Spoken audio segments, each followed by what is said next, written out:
নমস্কার। আজকে অন্নপূর্ণা ভান্ডারের কিভাবে আপনারা ফর্ম ফিল আপ করবেন সেটা আমি দেখাবো এবং প্রতিটা স্টেপ ধরে ধরে দেখাবো, যাতে কিনা আপনার কোনো রকমের কোনো অসুবিধা না হয়। আমি আজকে বাংলায় ফর্মটা নিয়েছি, আপনারা বাংলায় ফর্মটা নেবেন এবং চেষ্টা করবেন ইংলিশে ফর্মটা ফিল আপ করার। কেন? কারণ আধার কার্ড বা সমস্ত কিছু তথ্য যদি আপনার ইংলিশে থাকে সেক্ষেত্রে ভুল হওয়ার সম্ভাবনা কম থাকে। আচ্ছা, তো দেখুন অন্নপূর্ণা যোজনার এই যে ফর্মটা আপনারা কিভাবে ফিল আপ করবেন। প্রথমে আপনারা বাড়ির কর্তা বা HOF সম্বন্ধে আগে ভালো করে বুঝে নেবেন যে আমরা বাড়ির কর্তা কাকে মানব। ঠিক আছে, অনেকে এখানে প্রশ্ন করছে যে আমার বাড়িতে আমি আছি, আমার হাজব্যান্ড আছে, আমার শ্বশুর মা আছে এবং আমার শাশুড়ি মা আছে, তো আমি সেখানে আমার বাড়ির কর্তা কাকে মানব? শ্বশুরমশাইকে মানব নাকি আমার হাজব্যান্ডকে মানব? দেখুন এই জায়গাটাতে পুরোটাই আপনার ওপরে। আপনার যদি মনে হয় আপনি আপনার বাড়ির কর্তা শ্বশুরমশাইকে মানবেন, তাকে মানুন। আর যদি মনে করেন যে আপনার স্বামীকে মানবেন, আপনি আপনার স্বামীকে মানতে পারেন। সাধারণত ক্ষেত্রে যে পুরুষের বয়স বাড়িতে সব থেকে বেশি হয় তাকেই HOF বলা হয়। তো আপনারা এইভাবে জিনিসটাকে করতে পারেন। আচ্ছা, এবার পারিবারিক পরিচয়। তো পারিবারিক পরিচয় শুরু হলো পরিবারের প্রধানের নাম। তাহলে আমি আগেই বললাম আপনারা কাকে পরিবারের প্রধান মানছেন? যে পুরুষের বয়স বাড়িতে সব থেকে বেশি তাকেই প্রধান মানবেন। ঠিক আছে, তার নাম লিখলেন। এখানে নাম কীরকমভাবে লিখবেন? ধরুন কারোর নাম আছে শ্যামলচন্দ্র কর, কিন্তু তার আধার কার্ডে নাম আছে শ্যামল কর, তাহলে তার নামটা কিন্তু আপনাকে আধার কার্ড অনুসারে লিখতে হবে। বোঝা গেল? আচ্ছা, জন্ম তারিখ কীরকমভাবে লিখবেন? দেখুন দিন, মাস, বছর লেখা আছে, মানে যদি কারো জন্ম তারিখ 10ই ডিসেম্বর 2000 সাল হয় তাহলে এটা কীভাবে লিখবেন? ঠিক এইভাবেই লিখবেন যেমনটা আমি লিখলাম। দিনের জায়গায় দিন, মাসের জায়গায় মাস, আর বছরের জায়গায় বছর। বোঝা গেল? এবার হচ্ছে পরিবারের প্রধানের লিঙ্গ, খুব ইম্পর্টেন্ট। আমি কি বললাম? সব যার বেশি বয়স যে পুরুষ ব্যক্তি আছেন ওনাকেই আপনারা পরিবারের প্রধান বলবেন, তো এখানে পুরুষ লিখবেন, পুরুষ করবেন। কিন্তু দেখা গেল কোনো একটা পরিবারেতে দুজন মহিলাই থাকেন, ঠিক আছে, সেই পরিবারে কোনো পুরুষ থাকেন না, তাহলে সেখানে প্রধান কে হবে? সেখানে প্রধান মহিলা হবে, তখন মহিলা লিখবেন। আর যদি তৃতীয় লিঙ্গভুক্ত কোনো থাকে সেক্ষেত্রে আপনারা অন্যান্যতে ফিল করবেন। বোঝা গেল কার ক্ষেত্রে পুরুষ হবে, কার ক্ষেত্রে মহিলা হবে, আর কাদের ক্ষেত্রে অন্যান্য হবে। এবার বলছে পরিবারের প্রধানের আধার নম্বর। তাহলে পরিবারের প্রধানের যেটি আধার কার্ড নাম্বার সেটা দিয়ে দেবেন, কোনো অসুবিধা হওয়ার কথা নয়। এবার ডিজিটাল রেশন কার্ডের পারিবারিক আইডি যদি থাকে, যখন বায়োমেট্রিক দিয়ে ডিজিটাল রেশন কার্ড হচ্ছিল তার একটা আইডি ক্রিয়েট হচ্ছিল, সেই আইডিটি যদি থাকে তবেই দেবেন, নচেত দেওয়ার দরকার নেই। এবার এখানে পরিবারের সদস্য সংখ্যা, পরিবারের সদস্য সংখ্যা লিখবেন। ধরুন আপনি আছেন, আপনার ওয়াইফ আছে, আপনার বাবা আর মা আছে, তাহলে পরিবারের সদস্য সংখ্যা আপনি এখানে 4 লিখবেন। এবং ধরুন আপনার একটা বাচ্চা আছে, তাকেও কিন্তু ধরবেন। এখানে কোথাও বলা হয়নি এই জায়গাটাতে প্রাপ্তবয়স্কর কথা বলা হয়নি, তাই এখানে আপনারা যে কজন আছে, যদি একজন বাচ্চা থাকে +1 মানে 5 লিখবেন। ঠিক আছে, আপনারা শুধুমাত্র সংখ্যায় এই জিনিসটা লিখবেন। এবার হচ্ছে ঠিকানা। ঠিকানা কি? স্থায়ী ঠিকানা। তাহলে আপনার যে ঠিকানাতে আপনি এখন বসবাস করছেন সেই ঠিকানাটা এখানে পরিষ্কারভাবে লিখবেন। যোগাযোগ নাম্বার। দেখুন যোগাযোগ নাম্বারে আবার সাইডে বলেছে বিশেষত পরিবারের প্রধানের আধার নং সংযুক্ত মোবাইল নাম্বার। প্রত্যেকের আধার নাম্বারের সাথে একটি মোবাইল নাম্বার থাকে, সেই মোবাইল নাম্বারটি এখানে লিখবেন। ফর্ম দেখে একেবারে ভয় পাবেন না, আপনি যদি যোগ্য হন আপনি অবশ্যই টাকা পাবেন। আপনি আপনার ফর্মটা মন দিয়ে ভালো করে ফিল আপ করবেন। এবার দেখুন এখানে সদস্যদের ডিটেলস ভরতে বলা হচ্ছে। কি কি ভরবেন? নাম, জন্ম তারিখ, লিঙ্গ, পরিবারের প্রধানের সঙ্গে সম্পর্ক এবং আধার নাম্বার পরিবারের সকল সদস্যের। ঠিক আছে, তাহলে পরিবারের প্রধান এখানে তার নাম লিখলেন, জন্ম তারিখ লিখলেন, লিঙ্গ লিখলেন এবং পরিবারের প্রধানের সঙ্গে সম্পর্ক। ঠিক আছে, এখানে তো আপনি পরিবারের প্রধানের লিখছেন, তাহলে এইখানে যখন পরিবারের প্রধান লিখলেন, ঠিক আছে, প্রধান যদি মহিলা হয় তাহলে হ্যাঁ হবে, এবং ওনার বয়স যদি 25 থেকে 60 বছরের মধ্যে থাকে তাহলে হ্যাঁ হবে। আর যদি পুরুষকে আপনি প্রধান করেন সেক্ষেত্রে এটি অবশ্যই না হবে, মানে টিক করার দরকার নেই। আর যদি মহিলা হয় হ্যাঁ হবে। এবার হচ্ছে সদস্য 1। ঠিক আছে, এইখানে আপনি যে কারোর নাম দিতে পারেন, আপনার স্বামীর নাম দিতে পারেন, যার নাম দিচ্ছেন তার সাথে এখানে সম্পর্ক লিখবেন। ঠিক আছে, এবং আধার নম্বরটি লিখবেন। এখানে একটা জিনিস বলি, ধরুন পরিবারের যিনি প্রধান, ধরুন আপনাদের, আবার এই জায়গাটা একটু কমপ্লিকেটেড, মানে একটু কঠিন, জটিল বোঝানোটা, একটু আমি বোঝাচ্ছি ভালো করে, আর একবার বুঝুন। ধরুন আপনি আছেন, আপনার মহিলা আছে, মানে আপনি আছেন, আপনার স্ত্রী আছে, আপনার বাবা আছে, আপনার মা আছে। আপনি আপনার এখানে পরিবারের সদস্য 1-এ আপনি আপনার নামটা দিতে চাইছেন। ঠিক আছে, আর পরিবারের প্রধানেতে আপনি আপনার বাবার নামটা দিলেন, তাহলে এখানে বাবার নাম দিলেন। আর পরিবারের প্রধানের সাথে সম্পর্কতে এখানে আপনি লিখবেন ছেলে। বুঝতে পারলাম? সদস্য 2 আপনি আপনার মায়ের নাম লিখে দিন। ঠিক আছে, পরিবারের প্রধানের সাথে তার সম্পর্ক, এখানেতে আপনি স্ত্রী লিখবেন, আধার নাম্বার দেবেন। সদস্য 3 এইভাবে ফিল আপ করবেন, নাম, জন্ম তারিখ, লিঙ্গ। মহিলা হলে হ্যাঁ দেবেন যদি 25 থেকে 60 বছরের মধ্যে বয়স হয় এবং অন্নপূর্ণা যোজনার জন্য উনি এলিজিবল হন। সদস্য 4, এখানে সদস্য 5 পর্যন্ত দেওয়া আছে। এবার এখানে অনেকে বলছে আমার বাড়িতে 7 জন সদস্য, তাহলে আমি কি করব?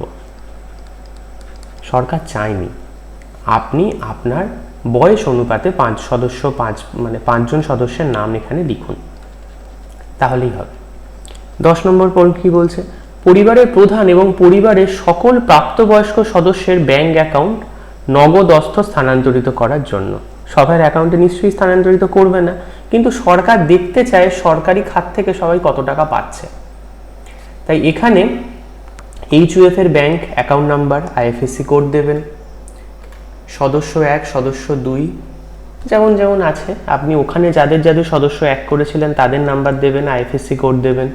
সদস্য 2 এর দেবেন, 3 এর দেবেন, 4 এর দেবেন, 5 এর দেবেন, এভাবে সদস্যগুলো এখানে ফিল আপ করবেন। এবার হচ্ছে ভোটার তালিকায় অংশ নম্বর সমূহ।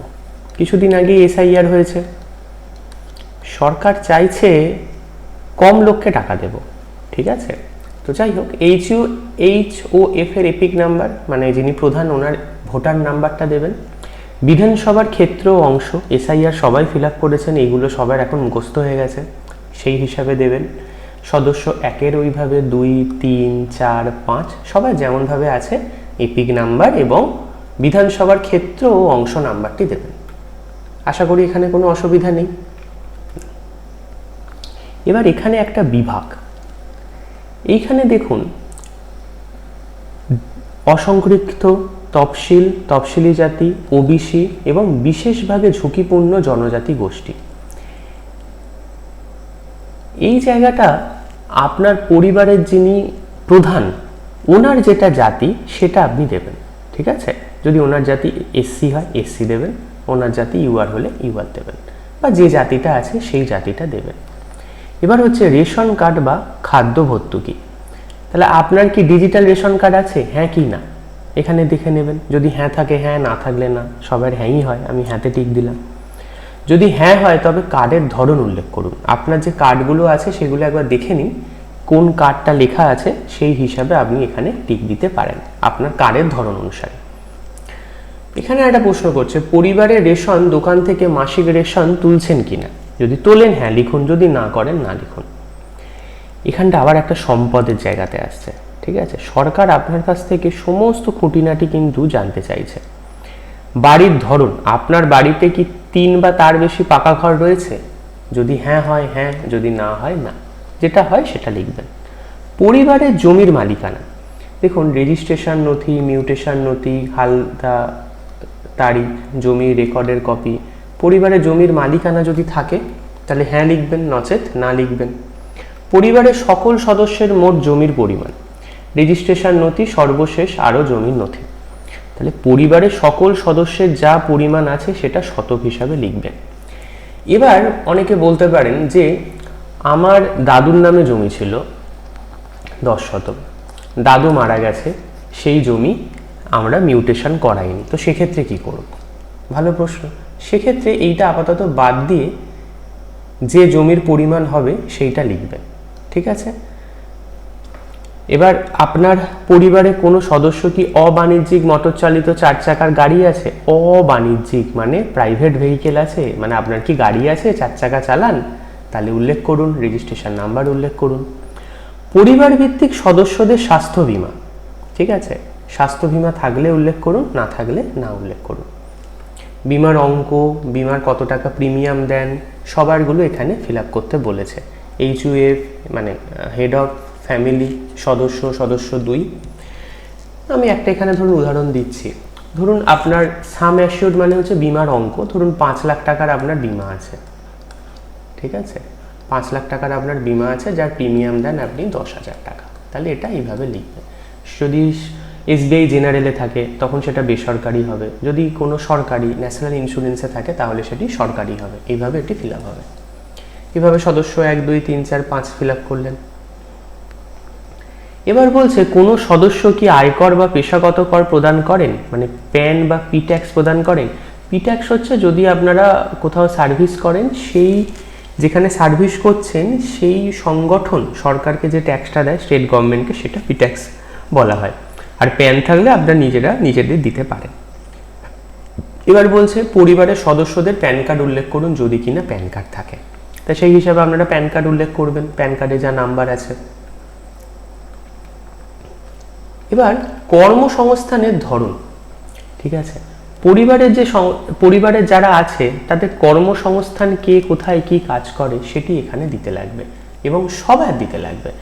যিনি পরিবারের প্রধান, যিনি HUF, তিনি সরকারি ক্ষেত্রে আছেন কিনা, বেসরকারি ক্ষেত্রে আছেন কিনা, ধরুন কোনো ব্যবসায়ী, কোনো কিছুর মালিক, পার্ট টাইম কাজ করেন কিনা, কৃষক কিনা, শিল্পী কিনা, পরিযায়ী শ্রমিক কিনা, কোনো কাজ করেন না, বেকার কিনা, অথবা এর মধ্যে মেনশন করা নেই এমন কিছু জিনিস যদি থাকে। তো এই জায়গাটা ভালো করে বুঝতে পারছেন। এইখানটা সেই অনুসারে আপনারা টিক দেবেন। ঠিক এমনভাবে সদস্য 1 লাগবে, সদস্য 2 এর কি আছে, সদস্য 3 কি আছে এবং সদস্য 4 কি আছে।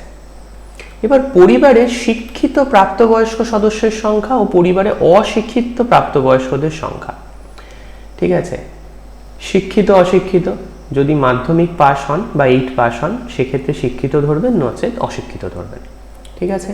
এইভাবে শিক্ষিত অশিক্ষিত দেবেন।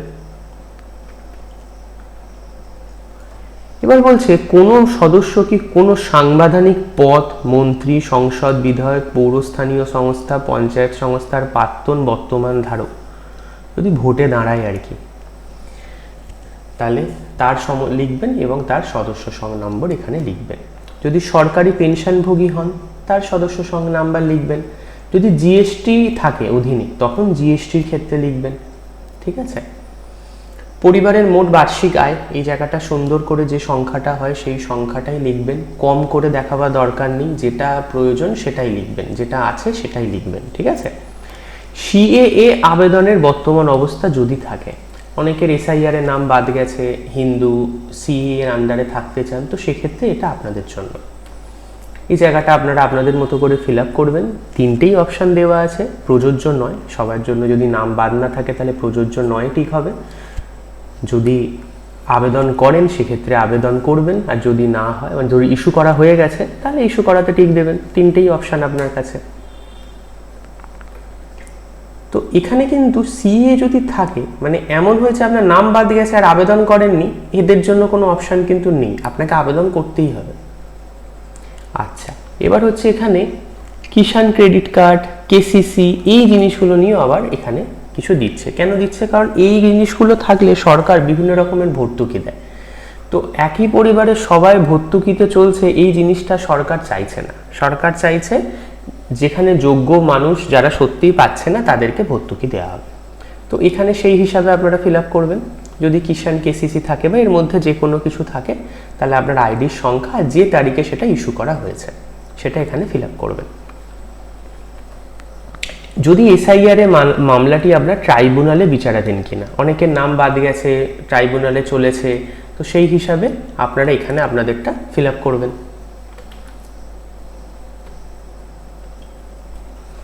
এবার হচ্ছে সামাজিক মর্যাদা এবং নির্ভরশীল ব্যক্তিগণ, মানে এই জায়গাটা বেসিক্যালি শিশু যারা আছে না তাদের বিবরণ চেয়েছে, ঠিক আছে। মানে শিশু তো ডিপেন্ডেন্ট না, আপনার ডিপেন্ডেন্ট, মানে শিশু আপনার ডিপেন্ডেন্ট, তো এই জন্য এখানে শিশুর সংখ্যা ফিল আপ করতে লাগবে। আপনার বাড়ি যদি একটি শিশু থাকে, তার নাম, কোন বিদ্যালয়ে পড়েন এবং বিদ্যালয়ের ধরন কি, বেসরকারি নাকি সরকারি, সেই হিসাবে আপনারা এখানে এটা ফিল আপ করতে পারেন। টিকাকরণ, এখানে এইগুলো নিয়ে এতটা ব্যাপার কিছু নেই, আপনার যদি টিকাকরণ হয়ে থাকে দেবেন, নচেত না দেবেন। এবার এখানে আপনি কি কোনো সরকারি প্রকল্পের সুবিধা ডিবিটির মাধ্যমে পাচ্ছেন, এই জায়গাটা কিন্তু ইম্পর্টেন্ট। ডিবিটির মাধ্যমে যদি পেয়ে থাকেন তাহলে আর ডিবিটি লিঙ্ক করার কোনো ব্যাপার নেই।